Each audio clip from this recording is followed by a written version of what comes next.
It didn't matter how successful I was. It didn't matter how I was a great friend, a wonderful daughter. Because I was fat, it was a failure. And I couldn't become thin. And I just thought, well, I'm just less of a person. And that's not true at all.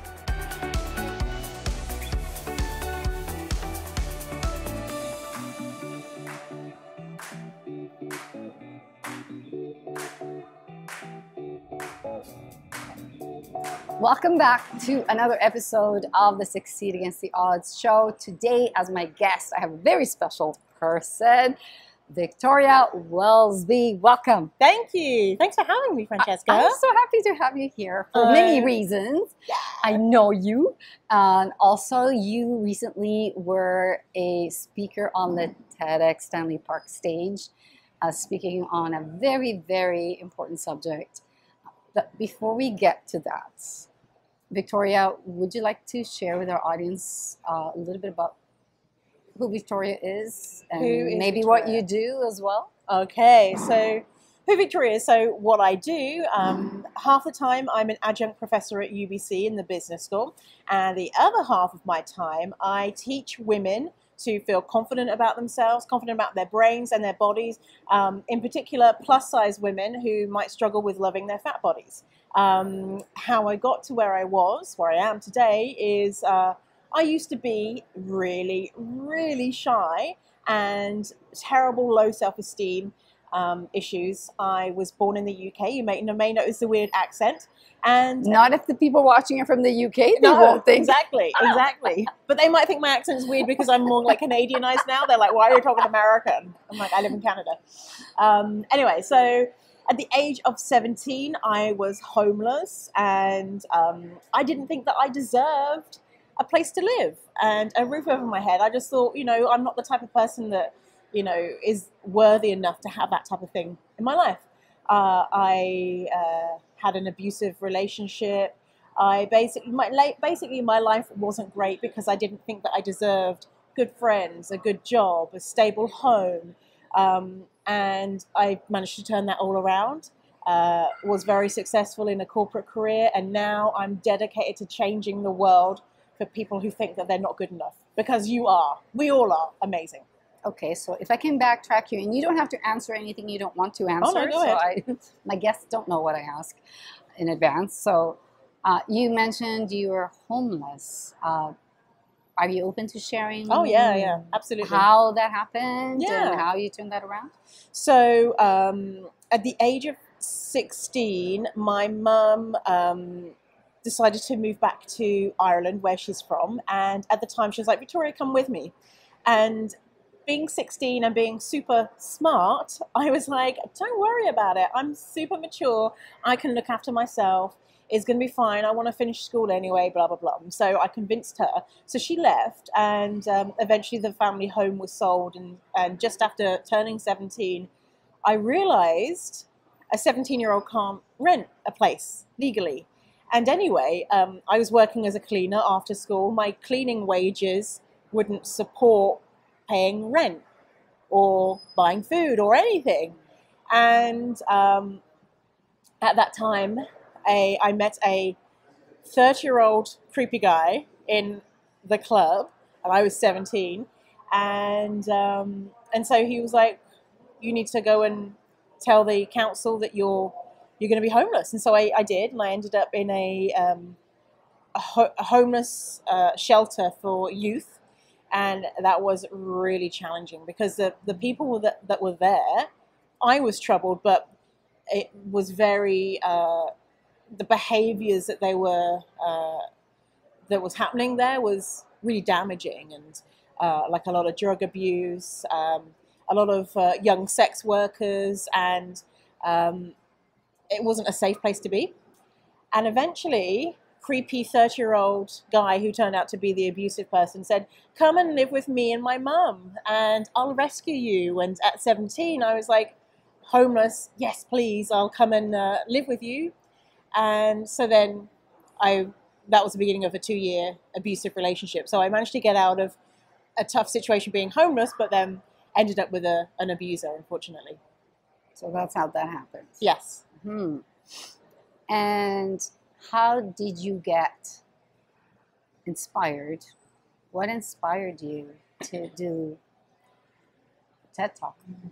What inspired me to do a TED Talk? Well, it's my life's mission. It's my life's calling for people who were like me, who thought that they weren't, who think they're not good enough because of the way they look, to realize that they are amazing. They are fabulous. They are queens, and they don't deserve crappy jobs, crappy relationships. They deserve to be happy. And so I want the world to know this fact. And the one thing that I focus on is being fat, because I thought being fat meant that I was a failure. It didn't matter how successful I was. It doesn't matter how I was a great friend, a wonderful daughter. Because I was fat, it was a failure.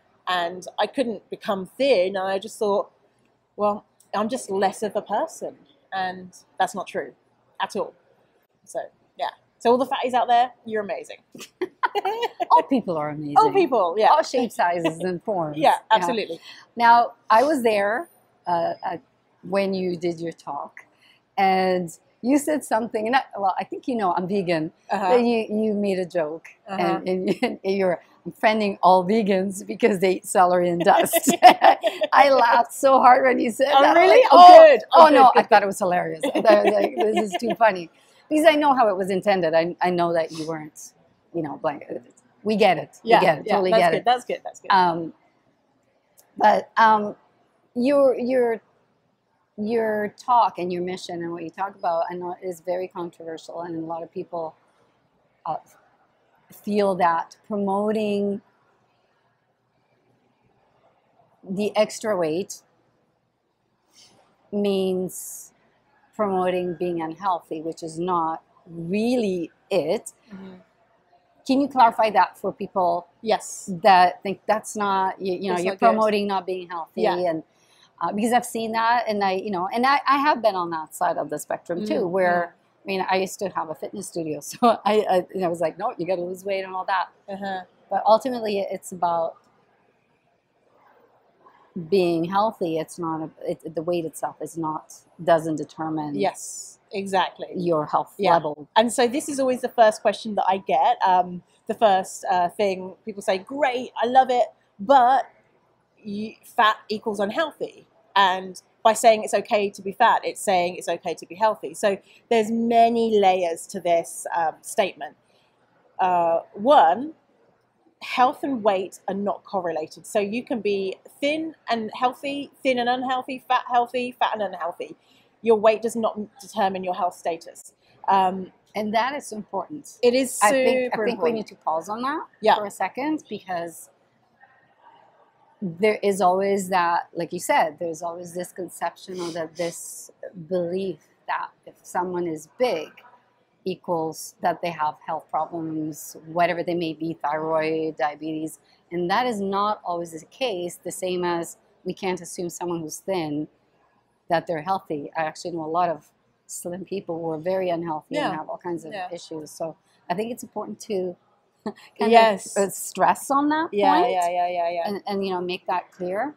Because you can't look at someone and know their health status, right? You don't.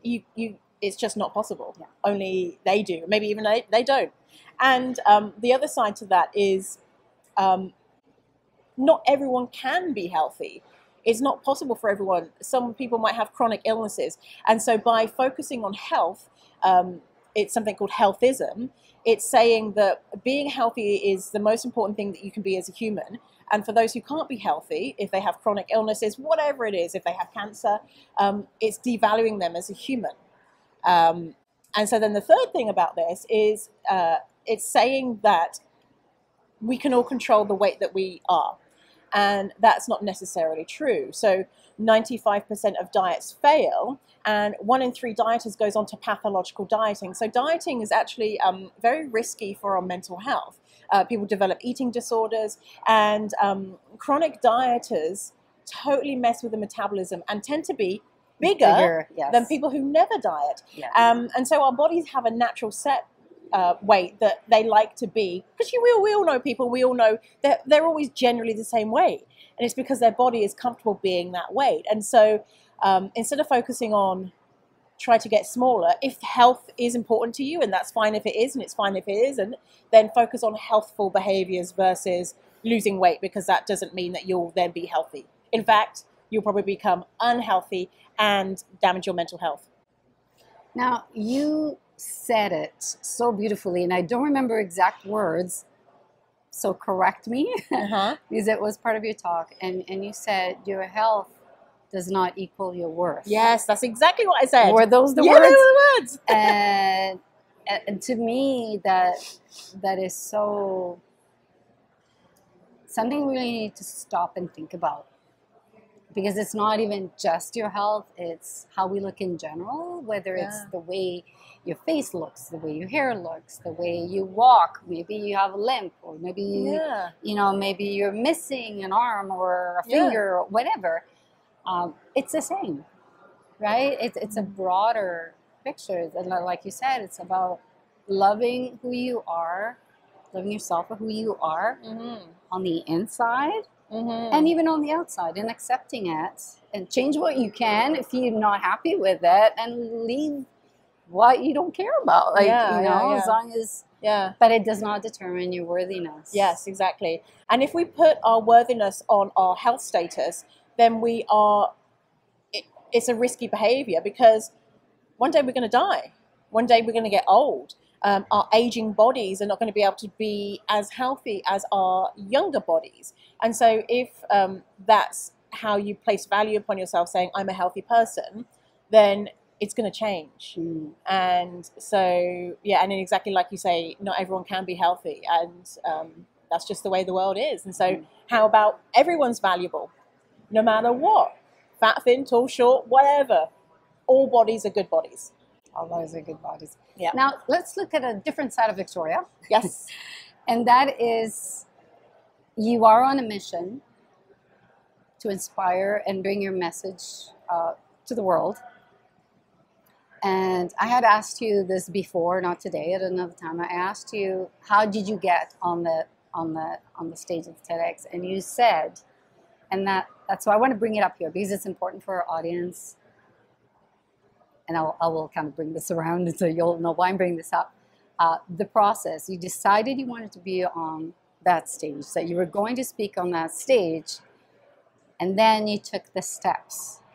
Can you share with us what you did, how long it took? Yes. So it's so funny. One of the people that was in the audience in my entourage section, she was with me at that TED event a year before. And her and I are friends because we both enrolled in training about how to get a TED talk.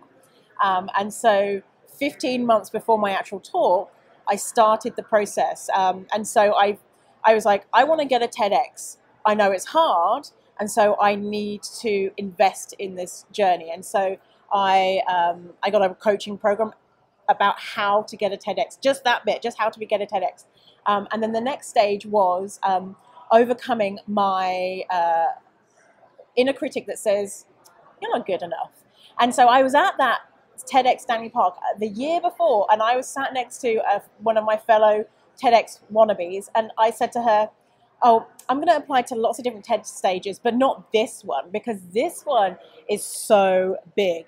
And they probably wouldn't like me anyway, because they probably won't be interested in learning about, fat phobia and stuff like that. And she was like, girl, you're applying to this one. And I was like, And so then when the application process came up, she sent me the application, was like, you're applying to it. And I was like, okay, but they're just going to say no. And even like my inner critic was saying no. Anyway, so then I got I had to make the application, make a video, 3-minute video explaining my talk. And then I had to interview with the producer and one of the coaches. And then I had to write my full talk and present it to them. And then from that, they selected me. And so it was 200 people down to, there was 13 of us in the end. And then that began 9 months of training to become an excellent speaker. But not all TEDx's are the same. All are created equal. Some you just apply to and they're like, you'll do, go on the stage. But I'm so fortunate that I got TEDxStanleyPark because it's the cream of the crop. Like the amount of training you get is so incredible. So So here's the lesson. The reason I asked you this is to show how you didn't just wish it. You needed that little extra encouragement from your friend to push you into the bigger stage. Yes. You still did the work. Yeah. You took the steps to take you there one step at a time. This is what I need to do next. This is what I need to do next. And that's how you got it. Yeah. Now, had you not applied or even did that course or anything. You know, like the answer is always no if you don't ask. Yeah. You know? Yeah. So yeah. And I think the big thing is as well, if I had thought of, okay, I need to get onto TEDxStanleyPark stage. If I just thought about that as the goal, it would be too big and too complicated and too overwhelming. And so my first step was just to read about this coach that was going to teach me how to get a TEDx talk. The next was to press the button to say, I want to be your student, then, you know, blah, blah, blah. And so each stage was broken down, and so smaller goals along the way for the bigger goal. Yeah. Because if it was just the one big overwhelming goal, it would have just been a dream in the sky and it would never have happened. Yeah. Awesome. So how's life been since your talk? So my talk was a month ago, and my talk... It was over a month ago? Like 6 weeks. 6 weeks ago. Well, this won't post for another few weeks. So by the time you see this, while you're watching this, it will have been a few months. And as of today, my talk came out on video 2 days ago. So the talk that I did to the audience of 3,000, really I was doing it for the internet audience, because my hope is that my video will go viral, because my goal is to change the world. And so far I've had lots of people coming to me and saying, I'm so inspiring, and oh my gosh, this is so amazing. And I can see things starting to change, which is wonderful. And seeing people saying, I would love your confidence, but I could never get there. And that makes me feel excited, because I'm like, you can so get here. Because I used to be like, ooh, terrified, shy, would never talk to anyone. And with some work, you can turn it around. So because your topic is so controversial, yes, how do you handle the people, the negative people? Because to help succeed in life, you need to surround yourself with positive people and sort of stay away from the negative or minimize that. But because of the topic that you address, I would imagine, I would guess. You would be guessing right. That you would get a lot more negativity along with the positivity. So I don't know, where is that balance? Is it about 50-50? What would you say it is? So right now, on my TEDx video, I have, 50 comments, and only a few of them are negative, and they're gentle negative. But that doesn't mean that by the time this video comes out, go and check out my TEDx video and look at the comments. I guarantee there's going to be people there being like, Victoria, you are a disgusting human being, you're a bad person, blah, blah, blah, because I've already seen it. I hope they don't say that. They've in different videos, they've already said it. So on blog posts I've produced, on other videos I've produced, people get hot under the collar because I'm saying it's okay to be fat, and some people are very mad about it. And so so this is something I've had to deal with, to work out, because being surrounded by positivity is very important for me. So one thing I think is, every time I get a negative comment or a thumbs down, I think that that one person represents two people that are giving me a thumbs up, or I'm potentially changing their lives. Oh, I love it. Yeah, so I invite more trolls, because it means that I'm having an impact. And it means that there is still so much work to be done around this topic, because if people aren't getting mad about it, then it's a non-issue. But people are still getting mad about it. And so that means that there's so much more work for me to do, and that's a wonderful thing. So I welcome the negative comments. They give you more fire to do more work. Because I'm just like, interesting. And I used to read the comments and just be like, I'm so angry, how dare they say that? And then I'd be like, responding to them and being really cross, and I just, I'd really let it affect me. And now I just think, wow, that person is really sad or troubled or whatever is going on in their lives. They're probably not in a good place to have to spend their time saying mean things on the internet. There's also the safety of being behind the computer. Yeah. I find that a lot of people feel some sort of safety behind their screen to just say whatever they want, not really understanding how deep some of those comments can go and how much they can hurt the person reading it on the other end. Yeah. There was one comment I got a couple of weeks ago on a video that was from a doctor, and he said, or she, I'm a doctor and I'm a proud fat phobe. I hate fat people, and I don't like it when they come into my clinic. They're lazy, unhealthy, and they're the worst patients. And so I took a screenshot of it, and a couple of hours later, this doctor deleted the comment. Because didn't like the promo. Because because you know, on the internet you can let all these secret biases come out, but in the real world it's really hard to be a bigot. And so that person maybe thought, oh my god, my clinic might be damaged because of my shitty attitude, and changed it. So I was kind of like, that's interesting. But yeah, in real life, most of these people are probably nice people, you know, but they have something going on underneath that makes them want to hurt others anonymously, and it has nothing to do with me at all. Well, I think a lot of it has been conditioned. We're conditioned to think a certain way. The media has played a big role. I mean, if we go back in the years, there was a time where being bigger was the sexy thing, and being slim was really looked down upon because it meant you were poor and you couldn't afford desserts and sugar, because sugar was it was only the ingredient for the rich people. So a lot of that comes from the influences that are not coming originally from our own head. We've been influenced to think that way. We have been conditioned. Totally. So I applaud you for what you're doing, because I think we need to start looking at people for who they are, not for what they look like. And ultimately we have our own responsibility for our own bodies, and who are we to judge somebody else? Exactly.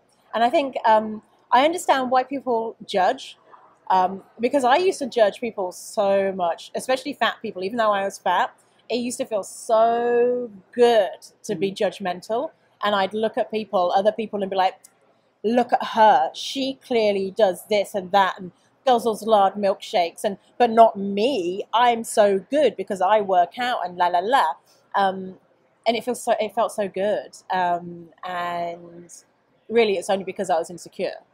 And so we all have biases. If we are alive, we have biases. And so many of them aren't explored. And the wonderful thing about being a human is that we can see when something comes up. So this might be happening for you right now, listening to this, thinking, I kind of get it, but still I don't like fat people, or I don't like the idea of being fat myself. Looking at that thought and thinking, is that a bias? Is that something that maybe I would like to work on or not? And it's really interesting. So even now I have things that pop up in my head and I'm like, damn, Victoria, I thought you were like liberal and woke, and I'll have realized that I thought something which was bigoted in some way, and I can learn from it and correct it and blah, blah, blah. So now you have online programs, like you exude confidence from every pore. Like it just seems like nothing can faze you. At least that's how you come across. And you have programs that you help. Is your clientele all women, or is it a mix? It is pretty much all women. It is, but it's all women of all sizes.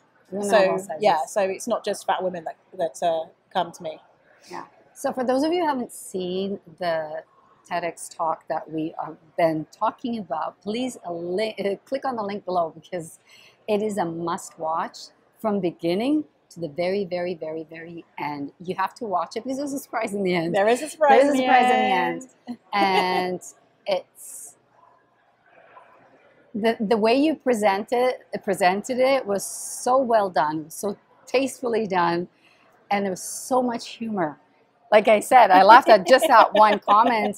I laughed when I was there, and then I rewatched your video, and when that line, I had forgotten about it, and then I heard it again. I'm all burst out laughing. I'm like, I just love it. It's precious because it just kind of, it makes you understand what you're going through, you know, in that moment. So it was the one side of you bring a very serious topic to light, and you address it face on and with confidence, and then you do it with humor. And to me, that was priceless. Yeah, that was something that was so important for me, to be funny, because this can be a really heavy topic, pun intended. Because I didn't want to come across being like, be nice to us fatties, stop being mean to us. You know, I wanted it to be like, hey, I'm fat. Isn't that funny? You know, and this is ridiculous. Like, let's stop being so silly about these things. Because then I would have reached more people, versus if I was preachy, then people would have just been like, don't like this person, turn off. Yeah. So that was very, very important for me. That was my number one goal, is to be funny. Well, it's well done. You will see when you watch it, if you haven't watched it already. So Victoria, where can our audience find you and connect with you if they want to know more about you, talk to you, get into your programs? Yes, so you can come to my website, which is bampowerlife.com, or you can follow me on social media. I'm on Instagram, which is where I'm most active, which is also bampowerlife, and Facebook, Twitter, LinkedIn. I'm all over the place. Okay, YouTube, click on the link below. We'll have all the information there. So, is there anything else you'd like to share with our audience? Just that you are all wonderful and incredible human beings, no matter what your body looks like. Don't let it hold you back, because you can take over the world, no matter if you're fat, thin, tall, short, mullet sporting, pineapple, pizza eating, anything. You can do it. You're awesome. Thank you so much. Aww.